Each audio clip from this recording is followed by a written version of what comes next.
Hi, I'm Catherine Hughes, Executive Director of the Howard County Historical Society. I want to welcome you to this video tribute of the 2022 inductees into the Howard County Hall of Legends. We've asked those that we're honoring, as well as their family and friends, to share their stories here. We hope that you enjoy hearing about their impact and many accomplishments. This is a stellar group. Hi, I'm Lewis Hall. I'm on the nominating committee for the Historical Society, and our task is simply to look as a group of individuals, sit down and generate a list of names. And we have hundreds of names, but we still need more, of people that have done things in their community. And most of these things really start with a simple task that they're trying to complete, a project or an idea they have. And that idea grows and it grows and it eventually starts impacting people in this community and outside of the community. Those tasks created them the opportunity to impact large numbers of our society. And those tasks became legendary. And so that's why the appropriate title, the appropriate name is the Howard County Hall of Legends. The reason I chose to be on this, because this is about looking for others that have created such a large impact on the world, but they either worked or lived or were born in Howard County. And as I got involved in the committee, there was numerous people that I became knowledgeable of that impacted my life and I didn't even know it. Howard County has some tremendous individuals here, and they don't start out doing great things. They're not trying to make a large splash. They're just trying to solve a problem. But once again, they start out with just simple effort that became legendary. The individuals became legendary. How they start as an organization or an individual with a global idea, like I think I could do something like this. And then they work it down to the specific level. And then eventually that specific idea grows again in global impact. So I'm thrilled to be a part of such a group that recognizes contributions from our citizens in medicine, in industry, so many people in human relations activities that have impacted this town and beyond. I'm glad to be a part of such an organization.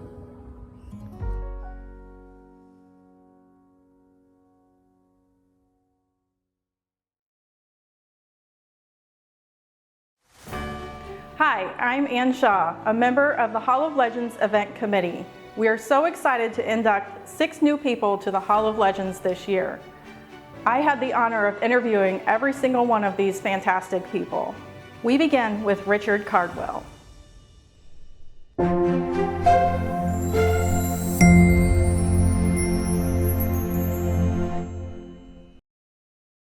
My name is Jeff Cardwell, and I'm Dick's oldest son, one of 4 children. Your father seems to have struck a balance between home and work life. What was it like growing up in your family? Well, we had a pretty idyllic life growing up. My dad used to say that if he had to describe his life in one word, it was going to be the word easy, because my mom made everything easy for him, and she kind of ran the household, and he said that he let her make little decisions like where they lived and how many children they had and things like that, and he got to do some of the other things. So we'd go to the dad's newspaper conventions someplace in the United States, and we would always drive there, so we would go through lots of states and always have a planned itinerary. And I played a lot of golf with my dad. He had a love of the game of golf, and that lasted all his life. And it was either, I'd be caddying for him, or we'd be playing or fishing somewhere and wading a little stream. So it was a great life growing up in the Cardwell family. What legislative action was he involved in that provided a precedent for the press today? Well, he actually wrote and authored the public right to know and open door legislation for the state laws for Indiana, and he was a proponent for First Amendment rights and freedom of the press, freedom of speech, and was a nationally recognized expert in that field. My name is John Diltz, and I'm a retired professor from Indiana University in Bloomington from the School of Journalism. I have my background, it really is in journalism and in newspapers. I worked as the city editor at the Peru Tribune in the 1970s and went to law school from there. After I finished law school, I worked at the Court of Appeals for a year. I first met Dick Cardwell in the late 70s when he was working on drafting the open door law in Indiana for access to information. The open door law was written for public right to know and public right to information, so that meetings held in a board setting had to be open to the public and recordable by the public, so that there wasn't, it eliminated some of the behind the scenes politicking that went on in some of those boards, because now the meetings were public and the public had a right to attend. So it was a very important legislation, certainly relating it to freedom of speech, freedom of press. It was an important piece of legislation and a model piece of legislation for the country. He did most of the drafting, and he did most of the arguing, and he did and marshaled it through the General Assembly. And he knew how it worked. He knew the politics of it. He knew the importance of it. Was there a particular event that motivated your dad to start drafting this legislation? I don't know of a specific event, but my guess is that one of the newspapers came to him and said that there was a meeting that they wanted to attend that they were being excluded from, and that what can you do about that? And so I remember many evenings of him sitting smoking his pipe with a red pencil and or pen in hand, going through the wording of the open door legislation that he wrote, making edits and corrections and additions and so things like that. He may have been, I think, the smartest lawyer that I ever knew. He was smart, he was clever, he was very careful, and he knew law that I think a lot of lawyers had forgotten the day they left law school. He could recite cases, he could just pull things up just from this very fertile mind that he had. It sounds like your father was not only involved in law, but writing as well. Was that a passion for him throughout his life? Yeah, he worked on, like I said, the school newspaper, and worked in the IU information department. He also, when he was the general counsel for the Hoosier State Press Association, published a weekly newsletter called the Indiana Publisher. So he edited and published that, and he wrote articles to put in that that every week something different about Indiana, called Forever Hoosier. And the kids compiled the articles into a book form for him a few years ago, and so we now have a copy of all of the articles in the columns that he wrote for the Indiana Publisher. And we have all the letters he wrote to Mom. There are dozens, if not hundreds of them, and he wrote poetry and prose, and also just all these wonderful letters. He wrote to other people. He wrote letters long after email was more of the style. He was remarkably kind to me. He would listen. He was interested in what you had to say, and he was just a remarkable person to be around. And so, in a lot of ways, I always wanted to be able to emulate that kind of professional and personal persona that Dick had. I was never as good a lawyer as he was. I was never as smart as he was, and I played terrible golf. But he really was kind of a model in that way. He was busy, and he didn't have any help there at the Hoosier State Press Association. He was everything. He was the researcher, he was the director, he was the lawyer. He was all of these things, and so he would farm stuff out to me. And so we would collaborate on a lot of cases, the result of which I learned a lot about how law works in Indiana and how politics works in Indiana and how the two kind of come together, particularly when it involved media. He had a mind that was just far-ranging in so many ways. And he liked literature and poetry, and he could quote it and he could write it. It's really quite an interesting person to know. He had a lifelong love of writing, and he wrote letters and poetry from an early age. He worked on the high school Red and Blue Kokomo High School newspaper. He also was a part of the sports information team at Indiana University, and so he wrote lots of articles about the sporting events down there. So it's just something he just liked all his life and was very interested in. Can you describe your father's passion for sports and golf especially? Well, he was a three-sport athlete: football and basketball and golf. And at IU, he was good enough to play as a freshman in all three sports, but he was always passionate about the game of golf. He was a four-year letterman at IU. He won the Big Ten Long Drive Championship as a sophomore, hitting it 339 yards with a Bellata ball and a persimmon driver, and was a terrific amateur golfer, won many awards and recognitions for his career in golf, including the Wagner Award, which is given to an individual each year for just kind of contributions to the game and his overall ethical approach to the game. So it's something he just enjoyed all his life. I think he played over 3,000 different golf courses as a writer for Golf Digest, and kept meticulous records of every round he played of golf from his high school years on. So he had kind of a photographic memory, and you could ask him, okay, you played Pebble Beach, what'd you hit on the third hole? And he'd tell you it was a 9-iron to the green and he two-putted. So pretty amazing. Dad was awarded the Sagamore of the Wabash Award, which was one of his things that he had gotten and received as a recognition from the governor of the state of Indiana. It's the highest award a citizen can get in Indiana. He taught law and press law and information law at Indiana University in Indianapolis IUPUI, and also at Butler University.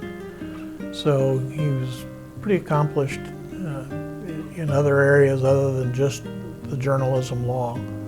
He had a lifetime love for the game of golf and a lifetime of love for my mom, which was great, and set a foundation for us as kids of how you should be in a relationship. They were married for 63 years, and he, when he met her, walked by her in the hall at school, he said, "That's it, I'm done." And he went and introduced himself to her, and they were married about 6 years later. What do you think your dad would have thought about being inducted into the Hall of Legends? Well, he would have viewed it as a tremendous honor. He loved Kokomo and Howard County, even though he moved to Indianapolis to pursue his law career, that he often was in Kokomo either early on visiting his parents or then later see great-grandkids. So they would have been up to 18 great-grandchildren now, including 2 little girls born just this last week. They were all about family, and they would have loved that, but he would have been tremendously honored by this recognition, I'm sure. When you walk through our doors, Ascension St. Vincent and Peyton Manning Children's Hospital care teams are here to empower you and your family by listening, respecting your experiences, and creating a care plan that works for you. Here, your questions and concerns about your health matter. You deserve more than just health care. You deserve compassionate care, and you deserve to be seen and heard. And that's true whether you're coming to us for a checkup or screening, you aren't feeling well, you're welcoming a baby, or need specialty care or emergency care.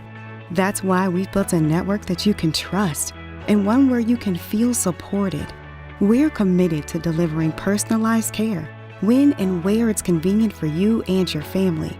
Our doors are always open to provide health and healing for the whole you, body, mind, and spirit. Ascension St. Vincent and Peyton Manning Children's Hospital, listening to you, caring for you.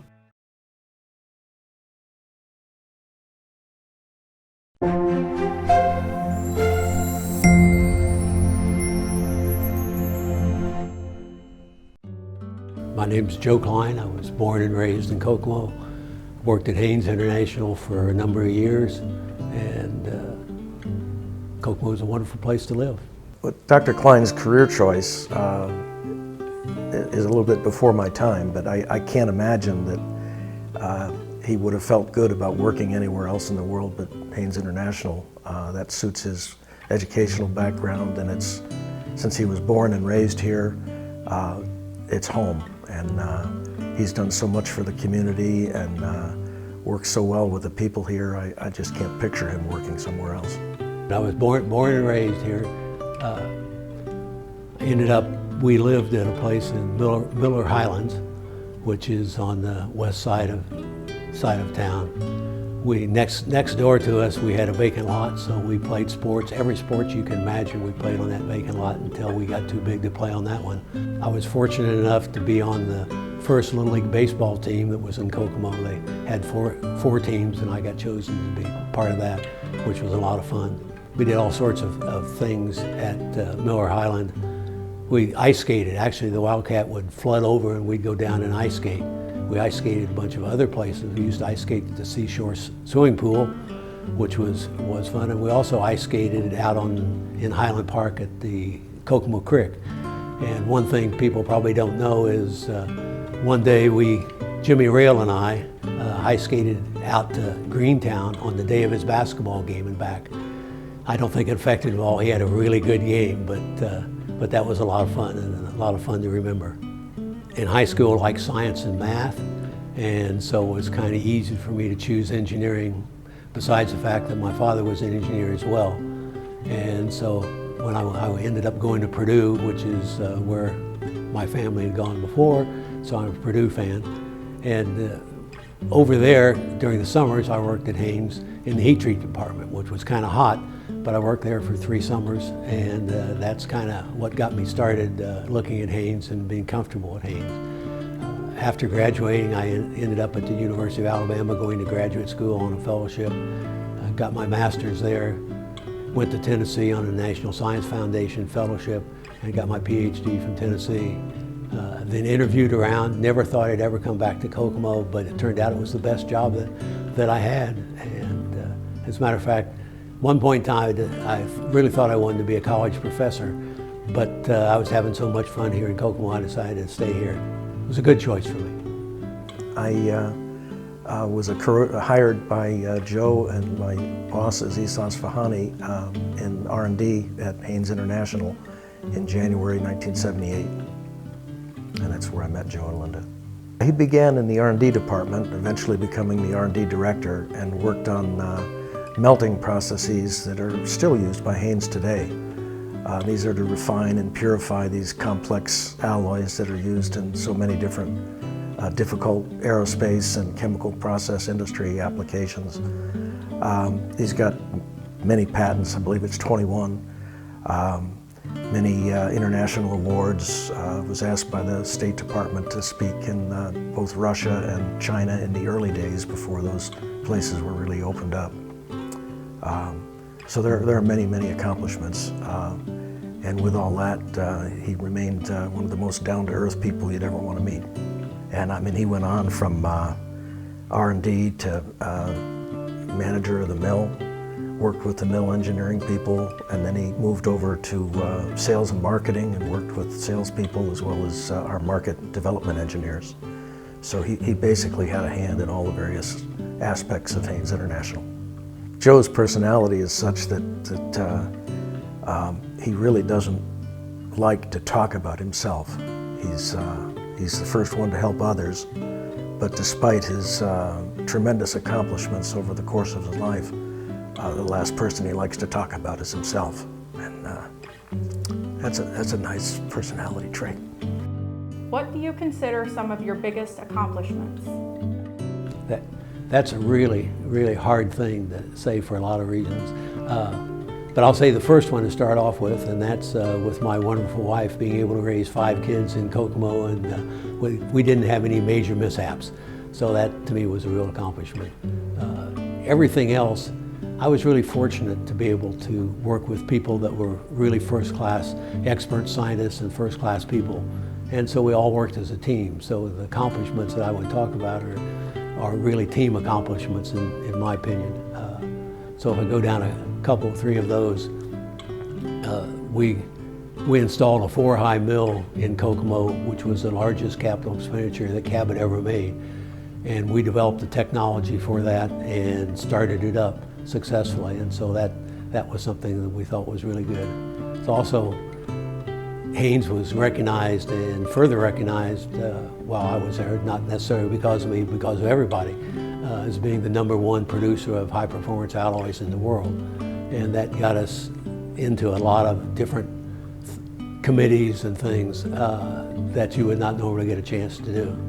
One additional accomplishment was getting chosen to be on a State Department trip to assess the technology of at the USSR in electrometallurgy. So we got to go to Russia and go through that, which was a very interesting process. 2 years later, we went back on the trip that I said I was proud to be part of, and we toured the whole Soviet Union. We started at Leningrad and went all the way across the Soviet Union, stopping at different research facilities and production facilities, and ended up at Alma-Ata, which was on the Chinese border. And in Alma-Ata was an ice rink. It was the world's fastest ice rink. The Russians that held the ice skating records trained there, and the ice was the cleanest anywhere, so they could go faster than you could anyplace else.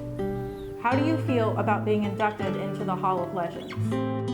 I guess I feel highly honored. If you look at all the other past inductees, they had probably better credentials, but it's certainly a great honor, and it really wouldn't have been possible without all the wonderful people I worked with at Haynes and other places that I had contact with, be it St. Joe Hospital or the YMC or whatever. I was very fortunate to be able to work with some wonderful people.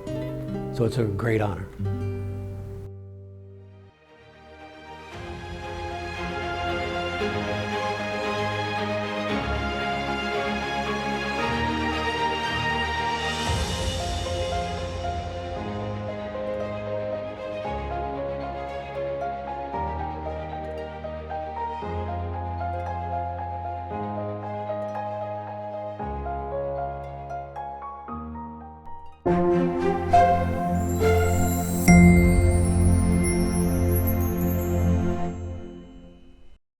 Can you introduce yourself and tell us your relationship to Hollis King? Yes, my name is Tiambi Stitz, and I'm the great-nephew of Hollis King.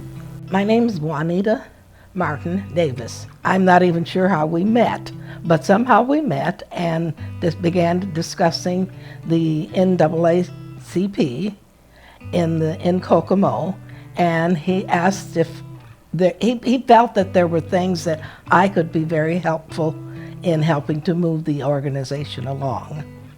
My name is Janie Young, and I'm the Vice President for the NAACP here locally in Kokomo.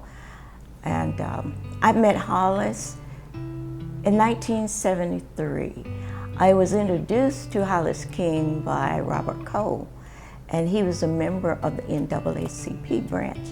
I knew then when I met Hollis King, he was a person that enthused me in getting to know, because Hollis King, he just wasn't a person that meeting strangers, and Robert Cole had already explained to me about that. And he said, he's going to recruit you as soon as you meet him. I said, okay, that's fine. When you met Hollis King, you met someone that you felt comfortable with. He knew a lot about the working of the organization, and he also was capable of getting people involved. We would meet at the church, and that was an important part of the NAACP. They were connected with the community through the churches. I remember we was having a religious affairs program, and it was at Wayman Church, and the speaker didn't get there in time, but Hollis King says, okay, y'all come here. We met in, he said, now this is going to work. He said, I tell you, this happens a lot of time. He said, now let me tell you, this is gonna go on, and I'm gonna be right here with you, and we're gonna guide you. And he says, Janie, I want you to get up and you tell about the group, and he passed me my paper. And I said, oh boy. I said, okay, I can do it. So I took the paper and I introduced our group, and I talked about what we was there for and how the religious affairs program and committee fitted into the NAACP and its membership. But I tell you, he's right there. He was right there with us. He didn't send us out by ourselves. And he was just always there for you. You look back, and if you felt it uneasy, there he was. You can do it. He was just that type of a man. As a quote, most of the changes affecting racial policies in Kokomo were due to his galvanizing leadership. Do you know what some of these changes consisted of? Yes, I do. I've had a chance to do my own research on a few of them, and my uncle submitted an ordinance to the city council outlawing the distribution of hate literature. He helped put the FEPC ordinance before the city council and assisted in having the large local industries in Kokomo open up to hiring the first blacks in the workforce in 1944. My uncle also helped in peacefully desegregation of the local swimming pool in 1952. In 1941, he led the fight to integrate the city public housing facility. This led to the building of an all-black public housing project in 1955. My uncle also assisted in desegregating the public school system in 1967. He worked on a massive voter registration drive also. I work in a factory now, and it's good to know that he's one of the reasons why I was able to have a job like this. When I start looking over these things, it didn't really dawn on me till I'm like, wow. I didn't know all the barriers he broke. I just knew he was one of the founders, the founder of this chapter in Kokomo, Indiana. But when I start doing my own research, I'm like, man, you know, all of it comes to light. The work of the NAACP helped to get busing in Kokomo to a point where there were all cultures, all ethnic backgrounds were able to move into all of the various schools around Kokomo. That was one big change. I can tell you that happened in the year of 1967. As that occurred, the school system moved forward then in working really diligently at hiring more teachers of color. And also the realtors were then encouraged to offer homes in areas in which people of color had not been previously allowed to purchase a home. It was just wonderful working with him because he made you know that you were about something and that what he was working on was about something, and it was something that was going to last. I knew my uncle all the way up to like when I was 10 years old. He passed when I was 10 years old. But I just remember him being just this peaceful guy. This peaceful guy, man. We could go over there, and my Aunt Louise, she did all the talking. She fed us all the time, but at the same time, man, I just remember him just sitting in a chair like this, with a pipe in his mouth, just laid back and at peace. I learned from Hollis King working with him. He let me know right away that I was they enjoyed having me on the committee and that I was an asset to the committee. And I enjoyed doing that because he just let me know that I was helping with something that was good for the community. How do you think Hollis would have felt about being inducted into the Hall of Legends? Very humble. His work was to bring things forward, bring ideas, thoughts, and issues and lay them out there and try to make a change. it was, you know, he would say, probably, possibly say, oh, it's just something that I do. Oh, at first he would say, oh my, this is something I never imagined. And knowing him, he says, well, you know, maybe someone else will learn from this as well. So I am so proud. And Sister Hollis King, oh my, she would be so elated. They both would. I believe he would have loved it, and he might have said, why did it take this long?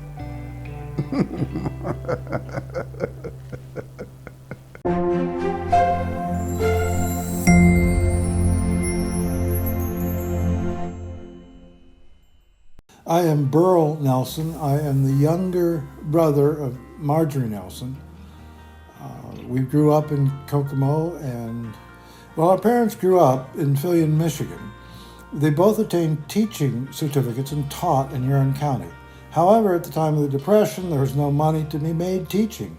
They moved to Detroit, and my father took a job in the auto industry. In the 1930s, he was working for Chrysler, and they were building the new factory in Kokomo and would give him an advance in pay and position if he moved down there to help start the factory. His plan was only to be in Kokomo for a short period of time and then move back to Michigan. However, World War II came along and he could not quit his job at the factory. Then my mother developed multiple sclerosis, and the health plan benefits that my father received at Chrysler meant that he could not afford to change jobs. They, as many people do when they moved, they went church shopping. They attended and became involved with the local Quakers and became members of Cortlandt Avenue Friends Church. Marjorie and I had our early church experience and learning at Cortlandt Avenue.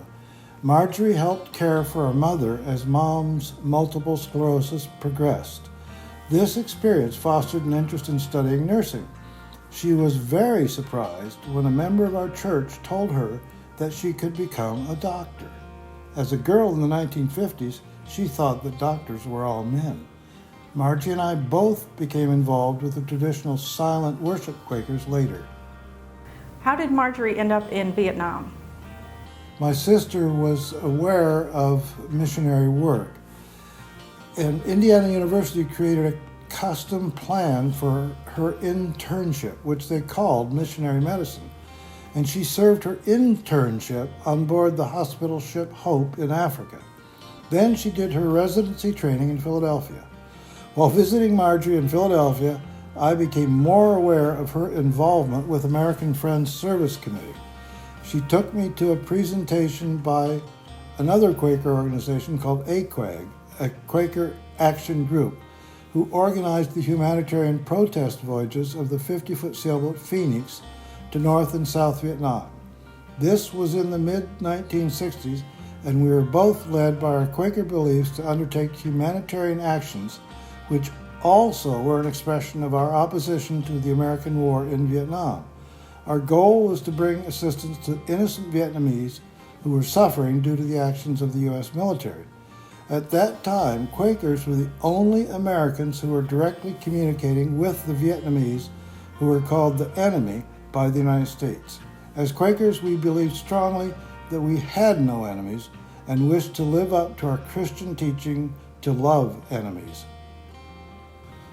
Marjorie actually spent 2 months, or a bit more, as a prisoner of war in Vietnam.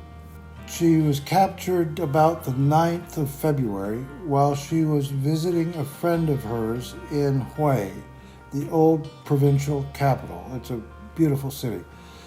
It turned out that 1968, the Tet Offensive took place when the forces of the Vietnamese, North Vietnamese Army and the NLF took over Hue.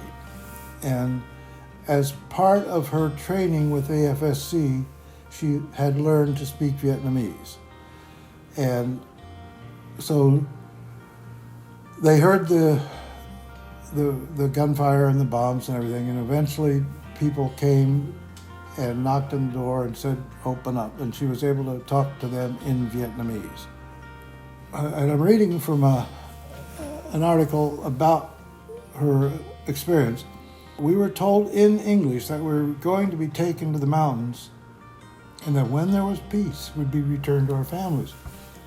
I therefore assumed we were in for a long stay. We left that night and walked most of the night before resting for a few hours at a small village in the hills.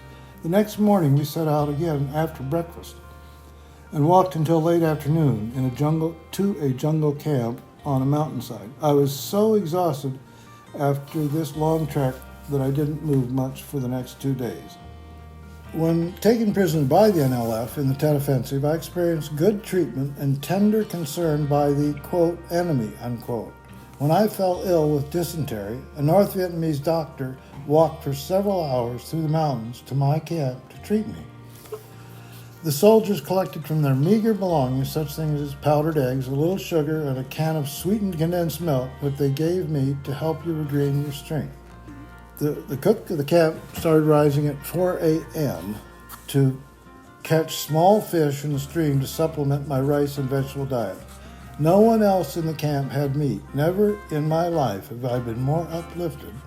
We were told about the middle of March that we were going to be released as soon as arrangements could be made. We were also told that the soldiers were making us souvenirs, combs made out of aluminum taken from napalm canisters to take with us. In addition to her medical degree, Marjorie had a master's degree in public health. Also, she raised a son as a single mother while being the only female professor at Ohio University Medical School in Athens, Ohio.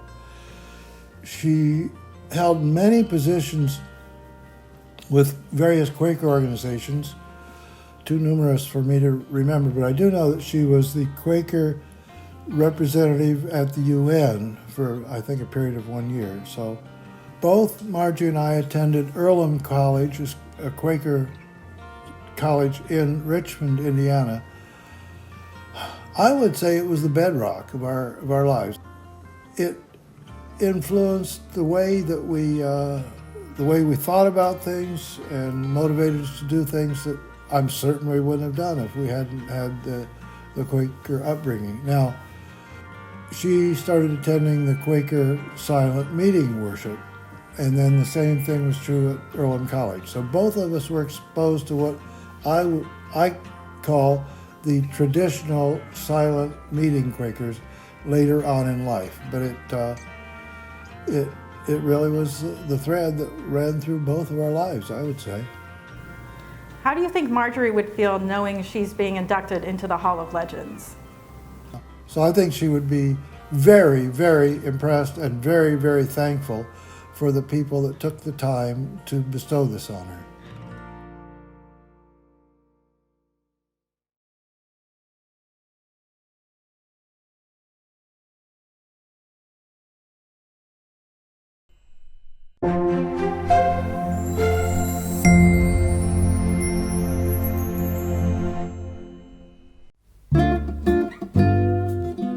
I'm Michael Wyant, and I'm here because of We Care and We Care Park. I worked at Continental Steel for 22 years, and also I owned and operated my own business, which was Mike's Sewer Service in Kokomo. And I've done that kind of work for 60 years, since I was 15. I've done it for 60 years. And still working at the mill. I worked 2 jobs. Never took a vacation for 22 years until the mill closed. And then we traveled quite a bit for a few years. But my goal was to do what I did as far as We Care in the park and everything, and it paid off for me. It paid off for the community. I was driving my wife to see her sister on North Ohio and listened to a program, and it wasn't called Mail Call at the time. It was called Viewpoint, and it was on in the evening. And I heard this guy call in and say that his kids weren't going to have Christmas. And Dick Bronson opened his wallet and said, well, I've got $40, I'm going to give you 20. So I dropped my wife at her sister's house, and I said, I'll be back.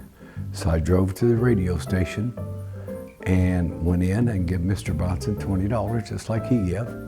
That year we raised $1,050, and didn't only help one family, they helped 5 or 6 more.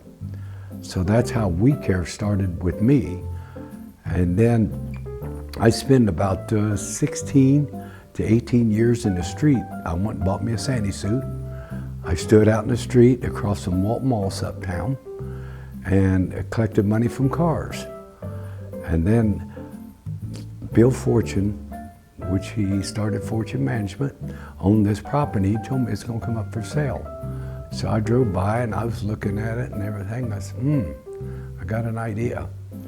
So anyway, I bought the property from Bill Fortune, and the first year, my brother and I, which is Ralph, helped me put up 66,000 lights. Then each year, it just grew and grew and grew and grew to way over 1 million lights. The first year I did it, people were stopping, trying to give me money. So I said, well, what do I do with this money? I'm going to give it to We Care 100%. So that's how my park started. And it just got bigger and bigger every year. And I did it for the children because I didn't want to see no kid do without Christmas. Just like I did the first night 49 years ago. Well, this would be the 50th year this year. So I think it was Dick and Charlie and myself the first year. And Jan started running the We Care up there and I run the park. But I've got so many stories over 49 years of doing it. You can't tell them all. If somebody would come to my garage and say, my kids are not going to have Christmas, give me your address. We would fill up a whole box full of toys and cookies and candy, and because it took 100,000 candy canes to do that every year, and a couple truckloads of hot chocolate. But anyway, we'd find out where the child lived, find out their age. We'd fill a box and take it over and in a Sandy suit and ring the doorbell and drop it off on their doorstep, and then we'd run away. And they'd see Sandy running away, the kids would. It was pretty neat. My dad was so proud. And my mother, a church one time come to our house and had not a whole truckload, but had a lot of stuff to give to us for Christmas. And my dad said, listen, you take it to somebody that needs it because we don't need it. And he'd turn them away. Yeah. But my dad and mom was behind us and taught us everything, and work hard and you'll get anything in life you want. And that's just what all my brothers did and sisters. They're all successful in life because they was taught how to work. How did you come to be on city council? Okay, this is another story. I was standing out there in the street collecting money, and the ambulance went by. And they went up the street on La Fountain to Bob Ridgway's house. So I go down there.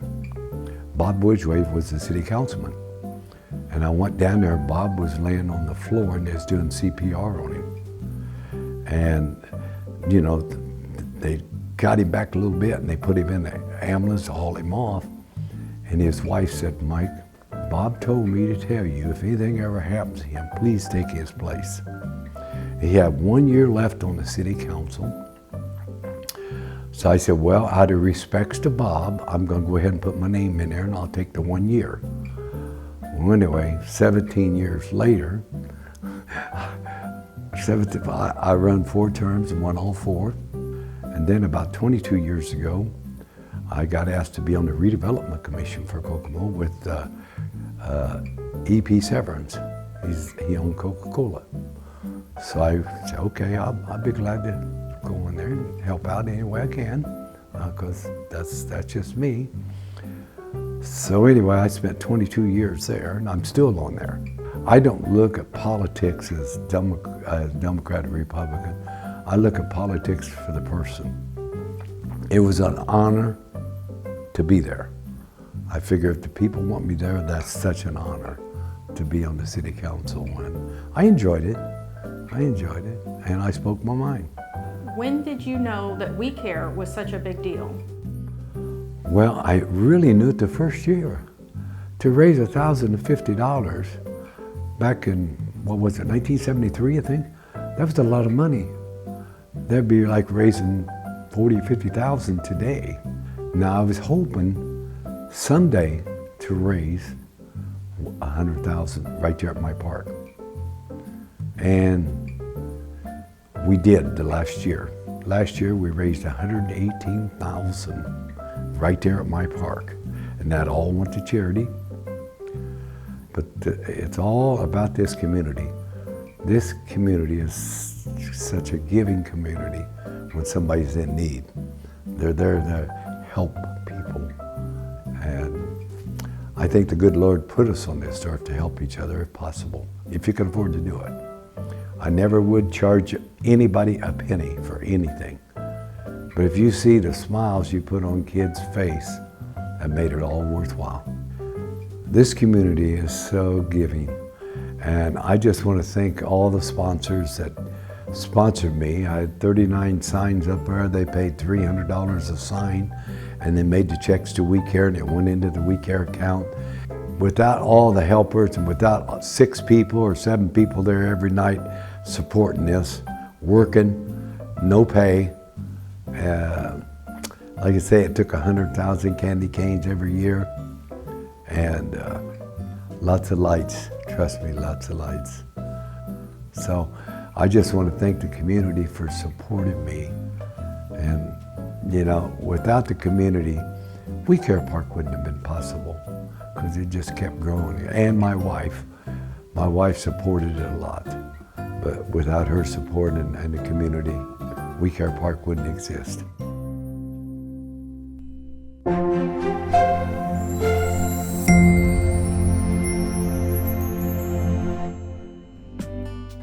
My name is Mary Tetrick, and I am the current president of Symposium. And these ladies beside me are past presidents, Kathy Scheffler and Sue Merle. We started as a group of women 126 years ago, and they gathered here in Kokomo. And of course, Kokomo was a very different place 126 years ago. Most women did not work. They were at home. We're different today. But in those days, they gathered to study science, current events, world events, art, and literature. And these women wanted to study together, and that's what we do today. We present programs to each other at our meetings. We gather in each other's homes. And today, of course, it's easier with the internet to study and learn than it was in those days. In the beginning, the programs were kind of random. They studied, I looked at the first program, and they studied literature and art. Now, the president sets a theme for the year and assigns the members what to study and what to research. And the programs do reflect the personality of the president. For example, when Sue was the president, Sue was an educator, and she loves to read. So books and literature were a theme for the year. And one year we had a woman that has an artistic interest, and the theme was colors. And we had all kinds of information about the color wheel, art, artists from Kokomo. Today we're kind of an eclectic group. We are different politics, different religions, different professions. But I think the important thing about our group is that we all have an interest in learning and learning together. Have you seen the in-house topics change over time in Symposium? I don't think they've changed all that much, except with the changing times. We dwell or think about things that are important going on in the world today without getting into the controversial subjects. If we have a controversial subject, we try to approach it in a non-divisive way and look at both sides of the issue. But as Mary mentioned earlier, we have books, we've had programs about food, about color, and those have continued throughout the years, but it's been interesting in the different approaches that people have brought to them. It's a very individual thing, and so each individual member brings her own ideas about what food is or what a book is, and that makes it very interesting. As we look back over the programs that have been published in our yearbooks from the beginning of time of the club, the topics are kind of the same. It's very interesting. Sometimes, depending on what's going on in the world or in the United States, they can be very patriotic. Or during the wartime, I think some of the topics were about war. So even though we're not a club that dwells on what's going on in the world, we try to pick up on those things and show the importance of them. In 1964, Ann Darby McCann, one of the members, gave Symposium an endowment in memory of her mother, who was a founding member of Symposium. And we can use the interest each year from that money to do whatever we want to with. The initial reason for the money was to bring speakers to Kokomo, and we did that for many years, and quite often they were famous people. As communication changed, that also changed, and so we've done different things. Not too long ago, we partnered with the Kokomo Library and IUK, and we brought authors to Kokomo, and they would speak. So we've seen that impact on the community, bringing the outside world, in a way, to Kokomo. The year that the museum provided education for fourth graders, I think it was, about gas production and glass production in Kokomo, we helped finance that, so we impacted the community in that way.